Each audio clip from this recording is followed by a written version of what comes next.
Right కాపాడమని police station మెట్లెక్కన యువతిపై అత్యాచారానికి పాల్పడ్డాడు కానిస్టేబుల్. ఆపై బెదిరింపులకు పాల్పడ్డాడు. ఆమెను హత్య చేసేందుకు యత్నించాడు. ఈ ఘటన మేడ్చల్లోని ఇందిరానగర్ కాలనీలో చోటు చేసుకుంది. డబ్బుల విషయంలో తనను కొందరు ఇబ్బంది పెడుతున్నారని గతేడాది మార్చిలో యువతి మేడ్చల్ పోలీసును ఆశ్రయించింది.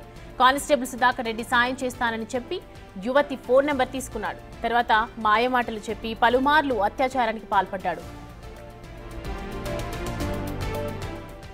యువతి గర్భం దాల్చడంతో పెళ్లి చేసుకుంటానని నమ్మించాడు. విషయం తన ఇంట్లో తెలిస్తే గొడవలు జరుగుతాయని తెలిసి యువతిని అడ్డు తొలగించుకోవాలని పలుమార్లు ప్రయత్నించాడు సుధాకర్ రెడ్డి. విషయం తెలిసి మేడ్చల్ ఎస్ఐ సత్యనారాయణ సైబరాబాద్ కు బదిలీ చేయించాడు. అయినా అతడి బెదిరింపులు ఆగకపోవడంతో యువతి సైబరాబాద్ కమిషనరేట్ లో ఫిర్యాదు చేసింది. కేసు నమోదు చేసిన పోలీసులు సుధాకర్ రెడ్డిని రిమాండ్ కు తరలించారు.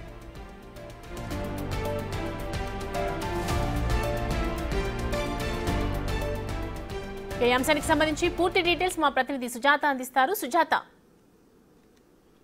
మేడ్చల్ పోలీస్ స్టేషన్ లో ఫిర్యాదు చేయడానికి వెళ్ళినటువంటి బాధిత మహిళను అక్కడే పనిచేస్తున్నటువంటి కానిస్టేబుల్ పలుమార్లు లైంగిక దాడి చేశారు. ఆ తర్వాత గర్భం దాల్చిన తర్వాత పెళ్లి చేసుకుంటాను అని నమ్మించి గర్భం తీసేసి తనకి పెళ్లి కాలేదని మొదటి చెప్పాడు. ఆ తర్వాత పెళ్ళయింది, నన్ను వదిలేయి అని అంటూ తన మీద పలుసార్లు హత్య ప్రయత్నం కూడా చేశారని ఆ మహిళ చెప్తుంది. ఆ పోలీస్ స్టేషన్ లో ఫిర్యాదు చేసేటువంటి సమయంలో తనకి సహాయం చేస్తాను, ఎవరైతే డబ్బులు నీకు ఇవ్వాలో వాళ్ళ చేత డబ్బులు ఇప్పిస్తాను అని చెప్పేసి నమ్మించాడు అని ఆ మహిళ వాపోతుంది. ఆ తర్వాత కానిస్టేబుల్ ఇంటికి తీసుకువెళ్లి అడ్వకేట్ మరికొద్ది సేపట్లోనే వస్తాడు, అడ్వకేట్ తో మాట్లాడి నీ డబ్బులు నీకు వస్తాయని చెప్పాడు.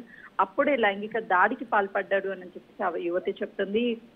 కానిస్టేబుల్ ఇంట్లో తెలియకుండా ఉండేందుకు మహిళకి గర్భం తీయించేశాడు, పెళ్లి చేసుకుంటా అని చెప్పాడు. కానీ పెళ్లి అయిన విషయం కూడా తను నాకు మొదట్లో చెప్పలేదు అని బాధిత మహిళ వాపోతున్నటువంటి పరిస్థితి ఉంది.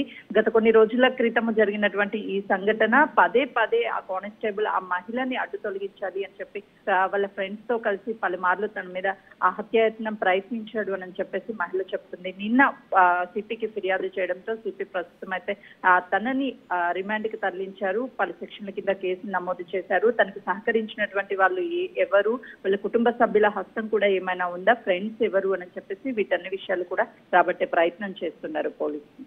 Thanks for the update Sujatha.